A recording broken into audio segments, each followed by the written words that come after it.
Hi, this is Mike from Business Analytiq, and this is a short video on how to use my data series in the Business Analytiq tool. My data series is the top option on the menu, and it's the option that will open when you first log in to the system. Effectively, it's a list of benchmarks you want to keep an eye on, and you can click on any of them and look at the trend, and there's a list of prices at the bottom, depending on the currency you've chosen, in this case euros. And of course you can download each of them individually. But if you want to add an item into the list, you simply click on Add Item. Let's imagine we're interested in polyvinyl chloride. One thing we could do is try typing in PVC, and in some cases you'll see it's part of the name. But in other cases we may want to type in the full name, polyvinyl, and you'll see at some point you get the options and you can select the one you're interested in.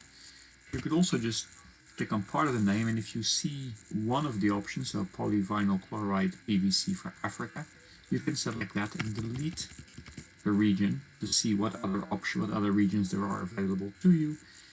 And then you can click on, let's say, Europe, and then you can choose the currency in which you want to see the prices or the trends shown.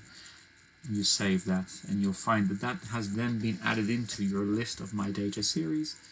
You can click on that and view it, or you can download it. You can also download all of the items individually, so, collectively. You click on the download button.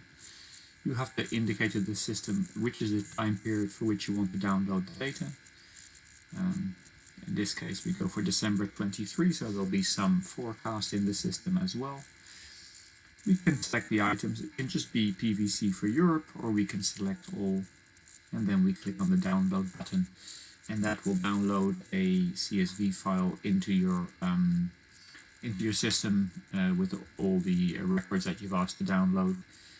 And honestly, that's really all there is to it. But if you have any questions, please do not hesitate to contact us at support@businessanalytic.com as always. And thank you.